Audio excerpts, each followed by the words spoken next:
All right, guys, welcome to This Mind Power. Guys, I'm super excited to be with my guy here, Gauthier. He really needs no introduction, but I gotta tell you, if you don't know Gauthier by now, you're probably not involved in hockey. But even if you're not involved in hockey, you gotta know this guy, an up-and-coming superstar here, playing for Boston College, but also recently got drafted, 5th overall draft pick for the Flyers. But Carter, the This Mind Power podcast is, you know, we go behind the smoke screen, we go behind the hype. I really want to know the man behind Carter Gauthier, the person behind Carter. Carter, how you doing, man? Welcome to This Mind Power podcast. I get so excited, I didn't even get a chance for you to speak. Welcome to the house, man. I appreciate you having me. So this podcast is really, I mean, we're going to talk about a range of topics. Yeah. But I've known you since you were a young kid. How old were you when we first met? I got to be at least 8, 9 years old. Been small little guy and just seen, you know, a lot of things over the years and always being close to you. It's been pretty cool to see all our successes. Wow, man. Listen, it's I used to be the big guy in the room. Still are. It's interesting. You know, you see that? He said, I still am. So it's interesting to see you get taller than I am by quite a few inches. But it's interesting to watch your progress and how you've matured as a person. Even though I remember how you played as a kid and how you are as a person, I want to know where you started, the beginning, the roots, what inspired you to play hockey. I mean, I'll let you start that journey for us. Yeah, the biggest thing was just seeing my dad playing hockey. Obviously, he was a different position than I was. He was playing goalie, stopping the pucks. But no, just seeing all his hard work and commitment. I know I was young, but just, you know, looking up to your father as any young son would. Just seeing all the commitment he put into it, playing at the highest level of the National Hockey League, just even for one game. It was so inspiring for me, and just to follow his footsteps, it was just kind of my own dream that I wanted to carve out. So that's why I wasn't goalie, that's why I was player. And he taught me all these little things on how to score goals. And it's a testament to him and his character and how hard he's worked, and it kind of instilled in me that, you know, such a young age that, you know, I want to be the best, and it was, couldn't have had a better role model to look up to growing up too. It's fantastic. I know your dad personally. You know, Sean's a hell of a guy, right? But you know where I come from, and I was very close to my father too. And being an African guy myself, in Africa we say, you know, you stand on the shoulders of your father, right? So wherever your father has got to, his experiences, what would you say you learned from your dad specifically that helped you in the sport of hockey as a kid? Because he was also your coach when I remember you as a young hockey player. Yeah, the biggest thing that I learned from him is take advantage of like the little details. Everyone focus on the big hard shot, you know, the super fast skills, but the little things like eating the right food, going to bed at the right time, not following these specific people to get your mentality, you know, the wrong way. Stay away from the wrong crowds. It was like the little things that like that growing up, and you know, as a young kid you don't think much of it, but as someone who went through it for many years, and you know, telling them as, you know, your father, you're going to listen to him. For him to tell me those things at such a young age and kind of stay away from the negative things and focus on the small little details to be successful. You know, I trusted him from the start, and you know, I stayed away from, you know, the bad crowds, you know, the long social media nights, and the right proper nutrition, and all those little things play a big role in dividend to, you know, a great hockey player and a great person over the years. And you know, it was a big testament to him to, you know, focus on just the little things and not be too, you know, focused on all the big things that are happening. You know, I'm going to get into some of those little things soon enough, but I want to go back to, and this is what this podcast is really about, you know, the nitty-gritty stuff. I want to need your help in taking away some of the Band-Aid and really get into the stuff. Because I know a lot of kids want to hear this. So we're talking about your father. What role did your mother play? Yeah, she played a hell of a role. Yeah, too. She was there every step of the way. She wants to take credit for most of it, and by rights, it's a two-man job. I wouldn't be the man I am today if it wasn't between my mom and dad. Obviously, for thinking about it, I was a 10-year-old kid and they moved across the country just for me to play hockey. And I have a 11-year-old sister, and there's no way I'd move across the country for her to play a sport. So it just shows the courage it took from my family and, you know, my parents to move across the country for, you know, a little 10-year-old to play hockey. You think about it, it's kind of crazy, but it worked out great. And, you know, if it wasn't for both of them and believing in me at such a young age, I wouldn't be the man I am today. Impressive, incredible. But you know what? I want to touch on that because I had dinner with your parents last night, and I was speaking to your mom, and she said something I thought was pretty profound. Because I said to her, I said, you know, I got to see the sacrifice you got to make for your kids, right? And we're talking about the sacrifices parents make for their kids, Yeah. you know, to get where they are. And she said something I thought was pretty profound and interesting. She said, it was never a sacrifice for me. This is what a mother or parents are supposed to do for their kids. And that's the way she sees it. And I thought that was powerful and warming because she meant it deeply when she said it, right? So when you experience your parents as a kid, now we got to talk about this because a lot of kids don't have the same experiences you had, right? Some kids may feel that their parents are overbearing when they're young. They have a passion for the sport, and the dad is seeing their kid play through his eyes as a kid saying, the things I didn't accomplish, I want you to accomplish them. Yeah. Did you feel like you ever had that experience with your parents? Not at all. They were the most low-key, chill thing about it. They didn't care if I played soccer, if I painted, if I was a cook. It didn't matter to them. Right. They just wanted me to be happy. And you know, I picked up a stick at such a young age and fell in love with it right when I had it in my hand, and that's what I wanted to do with the rest of my life. And they were all for it. Whatever I decided to do, they were 100% on boat with it. Right. And it didn't matter. It didn't waver with me either. I wasn't playing soccer. I wasn't doing all these 5 different things. It was hockey. This is what I want to do, and I'm going to focus on it for the next some odd years of my life. And they're full on boat and on board with it. No, that's fantastic. How did your father deal with your disappointments? So if you played and you lost a game, how did he handle that? Or what? How did your parents? Because I always saw your mom and dad in the arenas. It was never one parent taking care of you. It was always, your dad was your coach, your mom was in the stands. Yeah. Fighting all the other parents.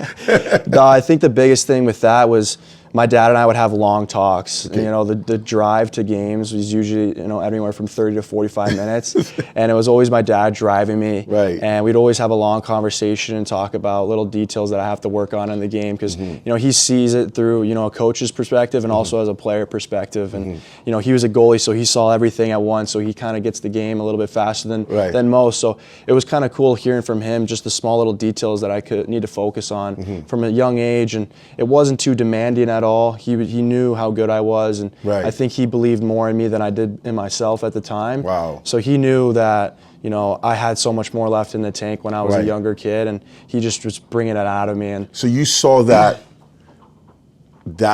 experience even when your father may have been tough on you on certain things. You saw that as he was trying to bring out the best in you, not so much that he was upset with you and he didn't think you were any good at the sport because you had a bad game or you had a bad experience. Because it's important we talk about this because I want to know how that went for you, and perhaps some parents are watching or some kids are watching so they know how to process that kind of experience with their fathers and how to process it as parents talking to a talented kid that they have. You know what I mean? You could kill a kid's dream if all you talk about is what they do wrong, right? Yeah, exactly.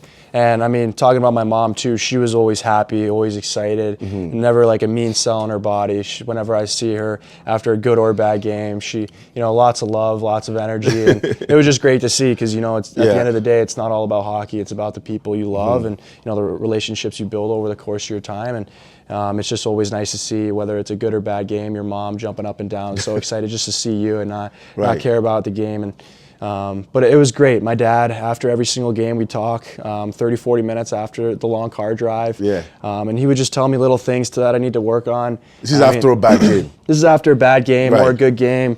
Obviously, after a good game, we're just shooting the crap and we're having a good time. And but the bad games, I want more. I didn't want to just sit there and be quiet the whole time. I wanted to learn kind of from my mistakes and why I had a bad game. And I think he was a pretty good listener and obviously watcher to see what I was doing wrong and what I need to improve on. And kind of like you mentioned, it was never negative at all. It was always in positive spirits. He'd always want to teach and hear my side of things, and it was never in a demanding or attitude type of way. It was always wanting to see the best that I could be from the youngest age. And I mean, the more and more you experience that as a kid, the more and more you're going to want to fight for them and work your tail off. And it was awesome from the get-go. So your parents were part of your team. Yeah, exactly. Yeah, they were part of your team, right? Yeah. No, that's fantastic. How much does having fun play in you becoming a good player? Like, is fun important? Yeah. Or fun for weak players that are not serious? No, fun is great. I think there's an even line where fun kind of gets overboard, and Right. you know, fun is, you know, a good thing. Some guys, you know, they have a little too much fun, and obviously it doesn't work in their favor as well. But you know, hockey's fun. I love it since the day I've played it, and you know, every single game, you know, I have a smile on my face. I'm excited to compete. I'm excited to work hard. Excited to battle with the guys every single day, and you know, I look forward to, you know, practicing every day because it's with the guys. I'm having a good time, and I think the biggest thing with hockey or team sports is the camaraderie you build between your teammates. You know, you're talking shop about any little thing in the locker room. It's just a good time. They keep it light. We have a great group of guys that you just have a fun time with, and you know, if it was ever became a job, which I never think of it as, you know, it just wouldn't be fun then. So. I try to have as much fun, you know, as keep it light as possible as I can be, but also, you know when there's a limit and when to kind of dial in. So I need to get stuff done. That's awesome. I always say that when you have a fun and a focused player, that's a dangerous athlete. Yeah. That's a dangerous athlete, right? Yeah. He's relaxed. If you're having fun, you relax and you perform at your very best. Yeah. Right. Yeah. So, you know, the next thing I want to get into, right, is the not so fun part of playing, right, which is. Have you ever had a situation where you've been cut, or you've been benched, or you haven't been on terms with your coaches? Oh yeah, yeah. as a kid growing up in the sport. Yeah, there's maybe been Pee-wee, Bantam. Yeah, there's been plenty of times. Obviously, it's not have been an easy road. That's Can't be all roses and sunshine. Yeah, right? it can't. So that's why I wrote that quote in the book. I said, if it was easy, everyone would do it. Yeah. Obviously, you know, the best players in the world, they didn't, you know, just have it easy. Everything wasn't just given to them. They had to work for it, and that's why they're as good as they are. And you know, that was a quote I think my mom gave me, and I just look at it every single day and think about it. It's like, if it was easy, everyone would do it. Like it's the little details that we talked about, like my dad, you know, and Sue and me, that, you know, just the little details that you have to really focus on, just plays a big role in the end. And if I didn't have that mentality of, you know, if it was easy, like everyone would do it, I don't think I'd be the man I am today. And to touch back onto the coaching standpoint, there was coach at my USA team, wasn't going my way. I had COVID, had a great start to the year, had COVID, came back, was a little behind the pace because I was the only guy with COVID. Back then, it was about a month or so of, you know, quarantine. I came back, it was a little slower than the guys. It was a tough time. Yeah, a little slower than the guys. We're going in my favor, and I wasn't the best guy on the team anymore, and I had to kind of work my ranks up. And you know, I thought I was playing a lot better than my coach thought I was playing, and I felt that he was shafting me. And you know, the hardest thing I've had to deal with from a young age is being able to translate a message. I've played with, you know, some cocky players and some uncoachable players where if you tell them something, they take it personally and get super defensive. So from a young age, I've realized that it's just the way you know, explain your message to the person so that they can take it in more of a learning way instead of, you know, a defensive standpoint. And that's what I did with my coach. So I went in there and was just, you know, talking to him, and you know, I was telling him I'm working great. I'm working my butt off. I think I'm playing the right way. I'm doing everything you're telling me, and I'm just not seeing your side of the ends, you know, come out. And I had to have that conversation 2 or 3 times before he actually switched something up. And when he finally made that switch, it was just blast off. It was great. I was getting all the opportunity I needed, and all the hard work when, you know, I wasn't getting the opportunity really paid off when I was getting that light shine on. I like the fact that you were bold enough to go speak to your coach about it. Yeah. Would you encourage that? Yeah. Definitely. I mean, I still do it today. Yeah. Obviously, it's not an easy thing to do. You're really nervous. Yeah. And I remember the first time I was doing it, I was like, hey, coach, can we have a chat? And he's like, 7 a.m. tomorrow morning. And I was like, oh, what have I started? What have I done? I was like, oh, God. So I was like, all right. So it's just the courage to do it. Like, if you really feel strongly about something and you want change in your life, you got to make a stance for it. You can't just, you know, get pushed around, shoved around your whole life. You're not going to get anything you want. So absolutely, that was a big thing for me. And, you know, I had to do it at 16 years old to go up to, you know, a 40-year-old coach and tell him what I want.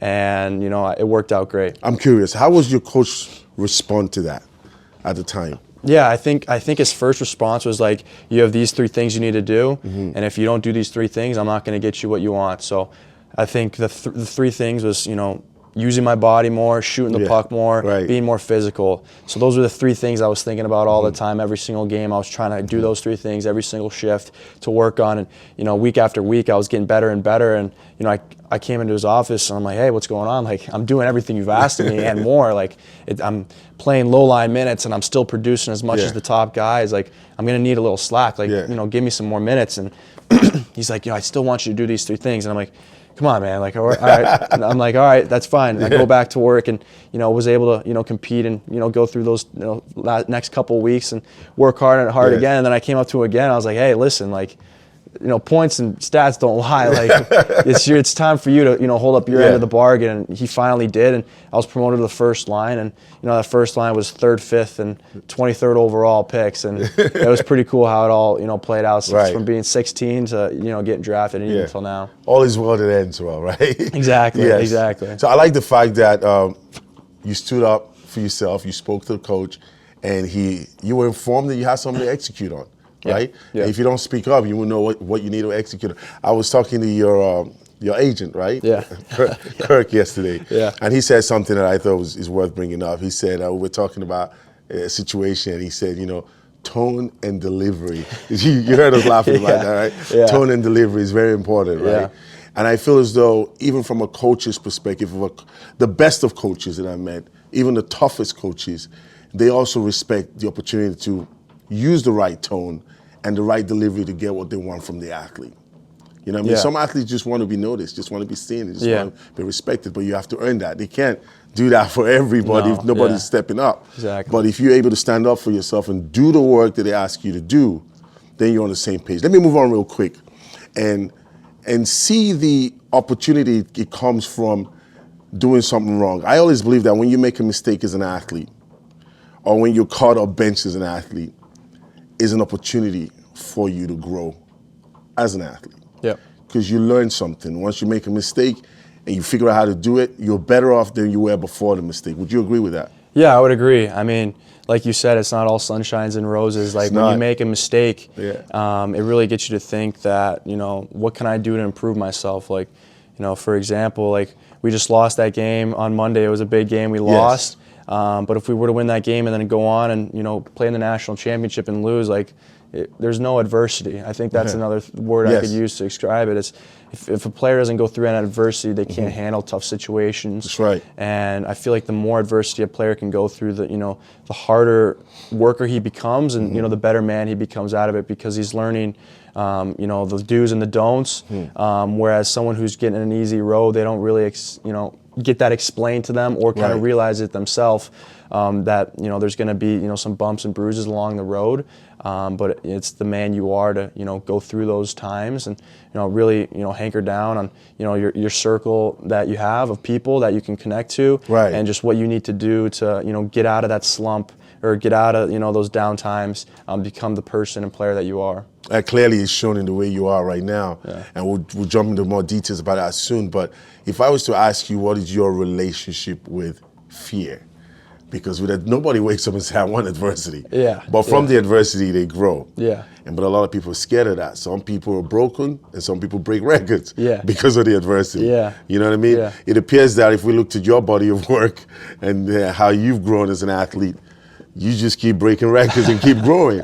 So is that kind of how you are as a person, or you've been built from your experiences and your adversities to make you the kind of athlete that you are today? So what's your relationship with that? I think, I love fear. I think that's like kind of when you can really decide what type of person you are. There's many people, and I've seen over the years, we're doing something hard and they take the easy way out. The coach isn't looking, they're not doing the work. And, the guys you see, it's funny, I'm not even that old right now, and I've seen it from so many levels getting up and up. Just the good players that were good at that age just fall off because they took the easy way out and were scared to, face the hard challenges. And it's just pretty funny to see all those guys, fall off like flies because they weren't willing to do the hard work. And, I've always thought, like I said in that quote again, like if it was easy, everyone would do it. Like if it was easy, everyone would be running, 3-4 miles after skating. My biggest thing was at the program, I took full advantage of it. It was, what could I do differently than all 25 other guys that are in the same boat doing the same thing? We're all working out 2 hours a day. We're all skating 2 hours a day. What could I do differently? So what I would do, I would come in early and work on some stretching. I would, get some mobility in, and then after I would work on shooting. I'd be in the shooting room another hour, hour and a half after, practice. And those two things, added up over the course of 2 years, I can tell you that's hours and hours ahead of any other guy that did, that work. And, I'm a little too tired. I feel, kind of, sore today. I'm not going to do it. But I was very consistent with shooting pucks. That was something I really like to do. Yeah. And, stretching and, getting the extra reps in. And you can just see over the years that guys kind of fall off if they don't do that extra work. And that was where I took advantage the most of it, because everyone says I have such a great shot now. And it was because I had the focus and, determination to go in the shooting room an extra hour after every single day. And, those hours and hours add on and add on. And for those other players, it's too hard to catch up because they missed all that time. And, I'm laughing. And they can't do it overnight. They can't do it overnight. It's a process. It's a long journey. And it's just having that, winning mindset and always wanting to improve type of mindset every single day, that you can lay in bed and be like, I got better today. That's my 1%. And then you do that next day. And, 3, 4, 2 years later, it's incremental. You're just that much better than your competition. And that was a big dividend in my career for sure. No, that's amazing. What you just said just now just takes me to that mindset of progress is never convenient, right? It's not going to happen when you feel like it. You got to get up and be willing to do the work, even if you don't feel like it, which takes me to your work ethic. So what you just described right there was your work ethic. Now I want to jump into your mindset. What's your mind ethic look like? How fit is your mind? We could talk about how fit the body is all day long, but how fit is your mind? It takes a certain kind of mindset to want to do that much more than everybody else every single time you go out to put in work. Consistency is what breaks people, right? Everybody can show up when they're great and do the work and say, hey, I'm doing great work right now, look at me. But can you do that Monday, Tuesday, Wednesday, Thursday, Friday, and keep it going? You know what I mean? Yeah. I think the biggest thing that I have learned over the years with my mentality side of things is I've always thought mentally that I was the best person in the room, best player in the room in my head. I would never say it, but I would always think that, even though I might have not been. Like I knew my 17 year I came in, I use an example because I just saw it over the years and how much it played a big impact on my careers. I wasn't the best player on the team from the start. I thought I was, and then I got humbled real quick, and then I couldn't have that mentality. But the whole time I was thinking to myself that I'm the best player I know I am. My time's gonna come. It's gonna come, and you have that mentality and. You don't let it discourage you. Like obviously someone might be playing better than you, and it might be overall people looking at them, they're getting the more recognition, they're better than you.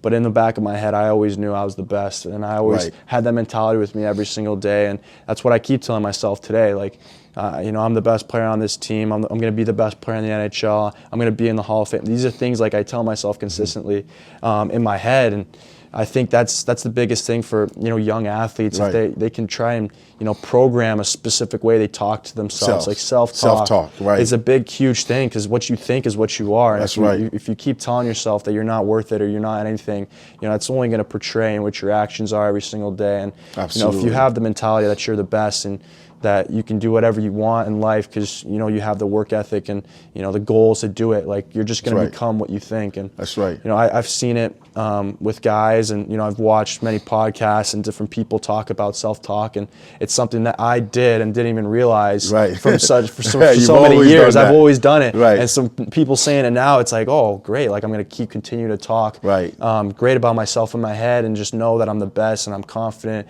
and I can overtake anything, I can do everything, and I think having that self-talk is huge for young players and building confidence in their game. You're absolutely right. That's a distinction that we need to touch on, the line between confidence and arrogance. And I tell athletes all the time is when you say you're the best, that's not arrogance. If you're working your butt off to go make that happen, if you're putting your best in every single day, you are the best at the best that you can be.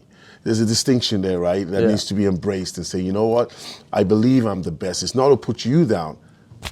It's to bring me up and keep me up. Yeah. So many people have, said it to me like in the past, like, oh, you're so cocky. And I was like, I'm not cocky. I'm confident in my abilities to perform. That's right. People asked me at the draft, after I got drafted, like, oh, like, you sleep trouble like the night before, like were you nervous? I was like, no, I slept like a baby. I've done everything I could have, the past 18 years and more to get to the position I am today. And I wasn't nervous at all. It wasn't by accident you got there. It definitely wasn't by accident. You know what I'm saying? And it definitely was not by accident, like you said. But that's those little things like that you think of, time and time again. If you're willing to put the work in, then it'll just, it'll work out in the end for you. And that's what I did for so many years, and it's paying off. But I still got a long way to go. I can imagine. Yeah. So how would you define confidence when an athlete is on the ice, right? And things not going the way they are for their team. Yeah. How would you define the confidence in which to stay consistent playing at the level you want to play at during the game when things don't go right? I think the biggest thing is being calm. In the big games, tens of thousands of people watching, people are so like emotional, and they let their emotions take the best of them. Right. And I've played in a lot of international events where I'm playing in front of 10 to 15,000 fans, and they're screaming, and it's a super emotional game. You're playing Canada, you're playing Sweden, and the emotions are high. And I've noticed that you got to be even keel. You got to be super confident in your abilities to perform, but you can't get too high. You can't get too low, because when you get high, it's really high. But when you get low, it's really low. That's right. And it's really hard to come back from some of those deficits that you face. And it's a battle in your head at times, like I got to do better. I got to do this. I got to do this. I got to do this. But one thing I've learned is deep breaths. Like you take deep breaths during a big game.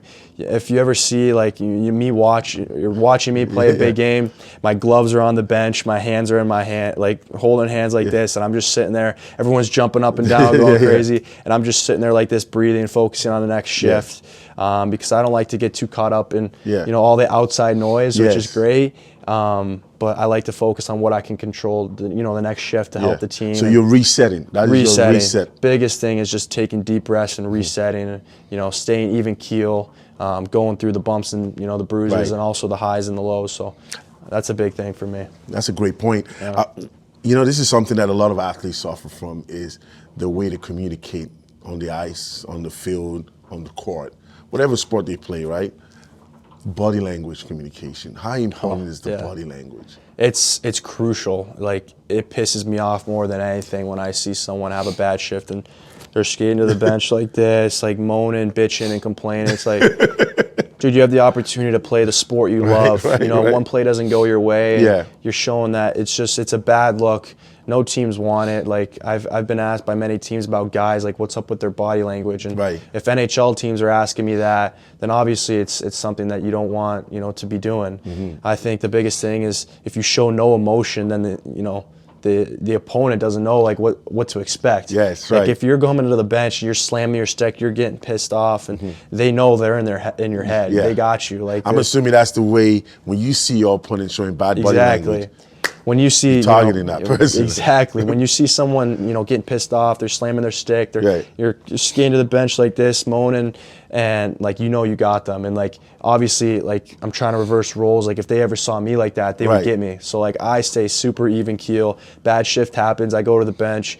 And like you said, with the communication and displaying my message, I've learned it from a young age. You can't harp on someone. You did this, you did that. You got to make this play. You got to be better. It's just having more of a conversation with them. Be like, oh, like, I really like the play you did there. But maybe if you hold it on for a second later, I'm a little bit open there, so we can make this play. Blah blah blah. It's just that's wonderful. Quick things like that. Tone and delivery, like you mentioned. Yeah, it's huge. It's more making it equal instead of chirping down on someone. And I feel like the more equal conversation you can have and more settled tone you can have, exactly, just displaying your message a whole lot better, and for them to take it in a positive manner to learn from it, or instead of a negative manner and just block you out.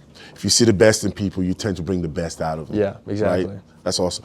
I want to talk about something else that I think is important, though, Carter, is the opportunity to show great leadership, right? And I know you played a leadership role when you played in Sweden, right? Where you're an assistant captain, or you played in the captainship role, right? Yeah. What was it like, and what do you think of leadership, and what is your perspective on leadership? My personal leadership has never been the cheerleader of the team. I've never been jumping up and down, getting in guys' face, telling them, let's go. Yeah. I'll speak when it's needed. I'll speak when it's necessary. But I think the biggest leadership for me is leading by example.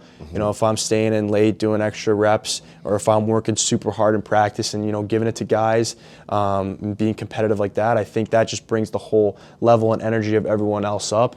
And I think that's a huge leader. If you're making the players around you better every single day and bringing their levels up, you're just leading the pack. And that's one thing I've really focused on is, you know, doing everything I can and I'm bringing the level up as high as I can, so it just brings everyone else up instead of, you know, being negative or, you know, doing that. But I've never been the type of guy to be like a super cheerleader, jumping up and down, woohoo. But like I said, I'll speak when it's needed, but I've never been, you know, the type to talk too much. So how would you handle a teammate that doesn't seem to be able to pick himself up? Yeah. Because you know that negative. Yeah, negativity loves company. You know, they say misery loves company. If you see someone that is bringing the team down because of their negative energy, how would you address that kind of a teammate? You see it as all, a leader. Yeah, you see it all types of levels. Like, I think the biggest thing that brings out of guys is when they don't score or they don't get points. Right. Because they're coming from, you know, being the best at their position at a different team, and they're coming to this team and they can't produce, they can't score, and they get in their own heads. And the biggest thing I have for that is, you know, keep sticking with it. Keep sticking with it. It might be a short-term thing, it might be a long-term thing, but the grass is greener on the other side. Right. I think the biggest thing, instead of chirping that guy and calling him out in front of everyone, is just pulling him to a side and having more of like an even keel conversation, like we talked about before, with the tone and message of just really, you know, connecting with that guy, seeing what's going on with him, if something outside of the rink is affecting him play, because, you know, you never know what, you know, someone else is going through, if it's at their households or, you know, girlfriends or whatever it may be, that, you know, getting them in their own head. So I think the biggest thing with guys I've seen, you know, struggle with that and is just having a conversation with them and making sure they're all good personally, and no outside noise is affecting them to play. And you know, if that's all good, then, you know, the points will come, the play will, you know, keep up, but they just got to keep sticking to it. You know, you just mentioned outside factors that could affect an athlete. What's your work balance or sport balance life look like? I mean, it's kind of crazy with all that happened. I kind of a lot of outside noise recently. So, but I mean, the biggest advice I would say is every kid nowadays has social media, and it's so easy to get caught up in it. And like myself included, I was caught up in it for such a long time. And you know, I just laugh at it now. Like, before, I would take it so personally and get butthurt over what someone would say. Oh, they talked bad about me. Oh, like, and you think about it, like, it's some like loser, you know, tweeting out of the sitting in the basement of his mom's house or something like that. That just has nothing good to say. That's right. And they're just trying to bring someone else down because they got nothing going themselves. So the biggest thing I can say is just laugh at the negative hate and just use it, because, you know, all that hate is just fuel to the fire to just want to prove all those people wrong. And when you're sitting on top and you're a champ, you could just look at them and just smile because you're the winner, and that's what they want to be. And, you know, I just laugh at all the hate. One thing you got to think about, though, even for you, Cutter, is that people don't take all that energy and go after someone that isn't going anywhere. Yeah, if you're trying to do something positive and you're growing, then you become a target. Exactly. You might not be going where they want you to go. You're going where you want to go. Yeah. That kind of brings me to a sensitive topic, but I also want to let you know that I don't want to go into the details of this topic. Recently, you made a decision that was powerful, right? For me, I thought it was a powerful statement for you to stand up for yourself and do what you wanted to do, right? I see that as courage. I also see that as a form of leadership. All right, self-leadership, and the fact that you can stand in your own conviction, and you move with conviction, that quality of being able to have that kind of courage to stand up for yourself, right? Yeah. What is your relationship with courage? Like, where did that come from?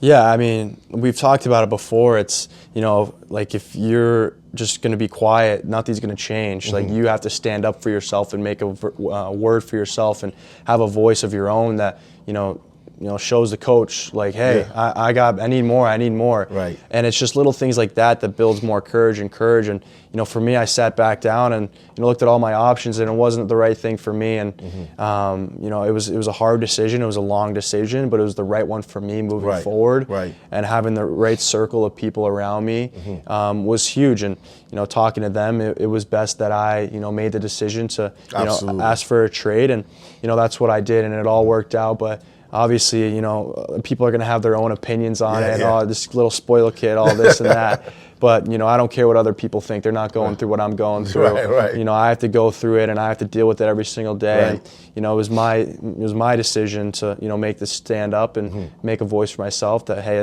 I don't want to move down this road moving forward, and I want to change. And it's what I did, and it worked out great. Fantastic. Let's look forward to the future, right? So what are you excited about down the road? What's coming? Yeah, I mean, it's everything I've dreamed of since a kid, since we met. It's playing in the NHL. I had long, curly hair with forwards hat on, and it's everything I've wanted. I've wanted to play in the National Hockey League since I was, 5-6-year-old kid, and I'm 20 years old now, and it's it's in a couple months I'm going to be living the dreams that a little Cutter had, and it's great. It's a lot of stuff happening all at once, and it's crazy to think about. College is done forever in a couple months, and I'm moving on to a lifestyle that I've always dreamt of. But it's all excitement. It's all happiness and joy. Can't wait to get there, but also got to stay in the moment and enjoy my time here because I don't got a lot of time left. Right. You know what, Carter? From what I remember of you as a kid, first of all, you always had a hat on. I saw you in your draft, and I was like, that's the first time I've seen his hair. He's always got a hat on. I'm known for wearing hats all the time, but you've always had a hat on, right? But you've always been consistent with your attitude. Yeah. The confidence is always clear. There's Carter and there's confidence, right? Even when I watch you play as a 8-year-old kid or a 10-year-old kid, when you won games or lost games, you were disappointed with the team, but with the game. But right after the game, you were 100. Like you were able to reset, even at that age. But now seeing you mature into the NHL, going to the NHL, do you feel any sense of responsibility as an athlete now achieving your dreams outside of just being an athlete? Do you feel like you playing a sport at the highest level and your efforts of the sport as the athlete, you think transcends the sport? Do you feel any responsibility to do anything for anybody, kids or anything like that? It's a tough question. Yeah, I mean, definitely. Obviously, you're playing the sport that you love and you're chasing the dreams that you set for yourself and the standards that you hold yourself to every single day. And, it's crazy now you've just been doing it for yourself, but you look, at, kids who are younger now, like, I remember when I was, 9, 10 years old, looking up to guys who were playing in the National Hockey League, just getting into the NHL, and thinking how cool they are and what a great guy they are. I want to be just like that. And it's just me, like I'm thinking. But like, there's little kids who look up to me, and admire me, and want to play like I do. And obviously, that's all cool and stuff, but the biggest thing for me is focus on what I can control. That's right. I can't control what those little kids look up to or anything like that. I'm going to control every single thing I can do every single day, to become the player I am. And, at the end of the day, I just want to be the best person and best player I can be, and, pull, all my potential out of me to, see how far I can really go. And, at the end of the day, I think, if I do what I got to do, it's all going to work out. I mean, just even doing that is a strong message to the kids. Yeah. You can only control what you can control. A lot of folks try to control what other people think of them. You can't control the ref, you can't control your coaches, you can't control your teammates, but you can certainly control your personal efforts. Do your job. Yeah, and that's a hard thing I've learned over the years, like control what you can control. Like I still, suffer a little bit from it today. Like you get mad at the ref, but you can't control anything about it, or anything in life. There's traffic, you can't control. That's right. Just little things like that. Like, I think once you kind of fully comprehend that, your life becomes so much more clear, and there's not a lot of chaos in your head going on, and you can really focus on what you need to instead of being caught up in all like the little things that just take you away from your good energy and your good personality that you need to portray every day. Become the the person you want to be one day. Growing up, I know social media now it's kind of like an infested pool of negativity and some level of positivity. But how do you handle social media? I know a lot of athletes out there are caught up on it to some extent. What is your relationship with social media for athletes? Yeah, I have social media. I'm on a handful of the platforms, but I think more of as like it's kind of a like time killer a little bit. Like the more like the lazy days, you got nothing, you're just on it all day, you're just scrolling on TikTok, you're watching YouTube, all that.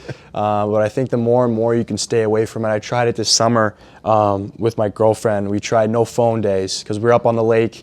And the thing I noticed about like no social media and none of that noise, like for a day or two, was that like you have so much more time in your day, and you feel like you're getting so much more stuff done when you're not, attached to your phone. And you're doing productive stuff. Like we were up north, and there's not much to do besides lay on the boat and get a tan. But we woke up, we went for a run, we went on a bike ride. We went for long walks, and I only did it for a day, but it felt like it was like a week I was doing it for, and you're just not caught up in all that energy and all that hours, because you can see, every kid can see on their phone how much time they had on their phone. It's like 5-6 hours a day, and that's just 5-6 hours a day you could be doing something productive in your life. You could be shooting pucks, you could be going, reading a book, you could be doing all those little things that'll help you excel at the next level, instead of just being caught up on all like the stupid stuff that you see. Getting better at what you actually care about. Exactly. So I would say that, we talked about this earlier, is moderation. It's not saying cut off social media completely. Yeah, exactly. But you got to be able to manage it, right? Yeah, that's the biggest thing, is being able to manage. Like, there's restrictions on some apps, like you only on it for an hour. I know for me, I have a restriction on TikTok that's an hour. Once I get to an hour, I'm done. Like I turn it off. I don't know the password to do it. But I mean, it's just a kind of a reminder for me that I don't need to be wasting my life on, some stupid platforms that aren't gonna, benefit me in any way. That's right. And it's just, the thought of, managing it, like you mentioned, is just having a good balance of, you can have it. You can be on social media. You can have fun with your friends. You can communicate with them, and mess off for every time here and there. But then there's also the other side that hey, I don't need to be on it for 3 hours. Like get on it, do what you got to do, and then go on about your day. So you don't want it's to be having excessive, a good balance. Right. Okay, before I land this plane, because I'm having so much fun talking to you, so we get a chance to catch up all the time. But there's a guy that you always mention. I'm talking about relationships now. I think relationships are important, and I think it's worth mentioning. Brian, I think it's Brian, your training coach. Yeah. Tell me, and I'll talk about anybody else that you feel like has had an impact in your life. But you mentioned this guy a couple of times, and I've had the pleasure of meeting him. Yeah. Hell of a guy. Yeah.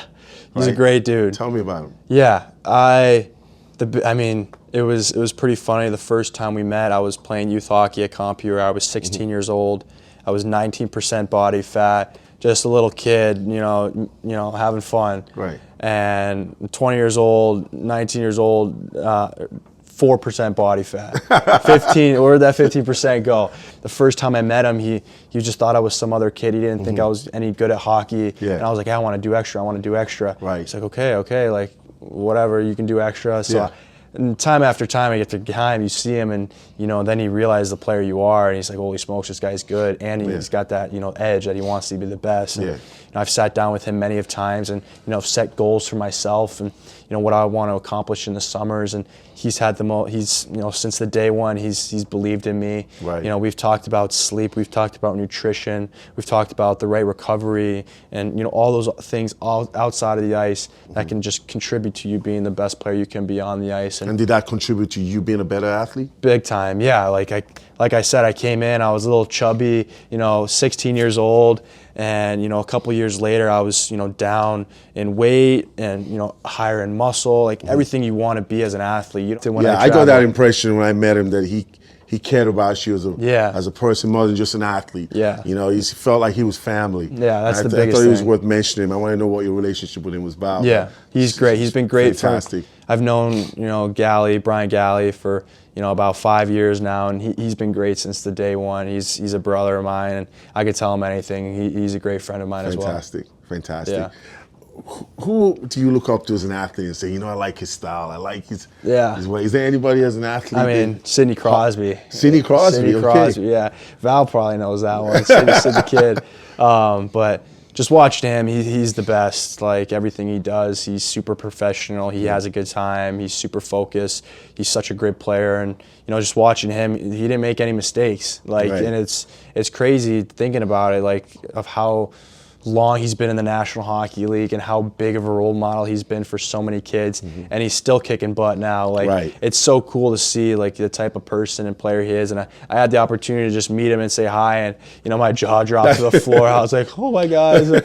And it's crazy to think about, I'm going to be playing against him next year. Yeah. I'm like, holy smokes. Yeah. This is going to be crazy, and for a lot of guys too, I'm going to see and just be in shock. But he was definitely one guy I look up to over the years, and just really wanted to play like him and wanted to be, just like him. A lot of kids are going to be looking up to you in the same manner. Yeah. Right? It's crazy to think about. I was a young kid one day looking up, to, these names, and it's crazy to think of people looking up to me and being a leader. So, it's an honor, obviously. Yes. But I'm just doing what I do, and, if people like it, they like it. If not, they don't. So. Carter, you've come a long way, man. From when I would go into your locker room. You played with my stepson, Maddox Gagne, right? Oh, yeah. Maddox says hi, by the way. Okay. And I remember when you guys would play on the same team, and I remember I knew nothing about hockey. Yeah. And I would go in the locker room and try to tie his laces and trying to be a good dad, Just even tying his laces, I couldn't even do that right. And the pressure of the whole hockey is different culture in hockey. It's not like football or anything. The hockey culture is different, right? Growing up as a kid. And parents are very protective over their kids and all that kind of stuff. But I want you to give a message to the kids that are watching this right now. I'm a huge advocate for self-esteem and self-confidence of athletes and kids in general. Yeah. So you see a kid right now that's having a tough time in the sport that they love so much. They're having challenges with the coaches. They're having challenges trying to stay off the bench with the coaches keeping them on the bench. Yeah. You might think you're right, but if your coach is seeing it differently, what would you say to a kid that's considering giving up their sport right now? I would say the biggest thing is if you love it, you love it. Stick to it and work hard. Like, obviously, at some times and some points in, young kids' careers, they think, this is too much for me. I can't do this. There's way too much pressure. But, the kids that, go through all of that and still come out with a great attitude and have a positive energy and continue to work hard, even though things might not be going their way, those are the guys that are just a step ahead. Right. Because all the young kids who had it easy and getting up to the same level that they're at now, they haven't gone through the hard difficulties and the adversity like that player or that person or kid, went through in whatever sport it may be. Right. And, I think the earlier you can go through adversity, the easier it is for you down the road, exactly, to face adversity and smack it in the face and just move forward and not be too caught up in oh, I'm not playing right now, the coach is sitting me, everything, why does everyone hate me right now, all that negative energy that you don't need to be thinking about is just going to play a big dividend at the end of your career. Excel in your career if you stay focused and continue to do what you love to do and not get teared down by all the negative hate. Absolutely. It should build you up. You give you something to fight for. Exactly. If you love it that much, you got to be willing to fight for it. Exactly. You got to be obsessed with it. That's right. Exactly. I need a fun fact, Carter, before I get out of here. Fun fact. So I need a fun fact about Carter. What is it? What is a fun fact you're going to share with me today? I got two. Yeah, he's got two. I got two. I'm ambidextrous in golf and hockey. I can shoot righty. I can golf righty. Growing up playing golf, I didn't play that much golf when I was younger, but when I tried to get into it more, I didn't have enough money for clubs, and my dad was a righty, so I started right-handed, and then I got enough money to get my left-handed clubs, so I was lefty, but I still had a couple righty in the bag, so I can play golf left and right. I could shoot a puck left and right, so that's pretty cool. And another one. Shaka, my youngest son is. He does both. He does both as well? He's both as well, I probably taught him that. No, he's great, Shaka. Oh, my gosh. But another thing is I can juggle. Not many people know that. I can juggle. Wow. Yeah. That's something I learned from one of my goalies at the program. He was teaching me how to do it. So that was pretty cool. Breaking news right here on this My Power podcast. That's classic. Yeah. Thanks for sharing that, man. I saw you score a goal once, and you took a swing. Oh yeah, like you were playing golf. Yeah. I wonder if he plays golf now. Yeah, no, we were super fortunate. We played on Fenway Park. And, I came back from the World Juniors, and I was like, boys, if I score, I'm hitting the baseball swing because we were on Fenway Park. Okay, it's like, got to do it. So I think it was the second shift of the game. I go in, I scored. I just got to do it. Swing out of the park, and it was such a cool experience being on a baseball field, playing hockey outdoor. All of that was super cool, and I had to bring out that special celly for it. Carter, you're a hell of a guy, a hell of an athlete. This Mind Power podcast is about the man behind the title, behind the hype, behind the smoke screen. And you've always cared about kids, cared about your teammates. I love that we got a chance to talk about your sense of leadership, how you deal with adversity, and how you even deal with self-talk and motivation to make you the person that you are. It's been an honor to have you here today. It's been awesome. Man. Thank you so we'll much. We'll get to talk some more, man. Yeah, cheers. Yeah, it's good catching up. All the best. Awesome. Cheers. Thank you, guys. Thank you.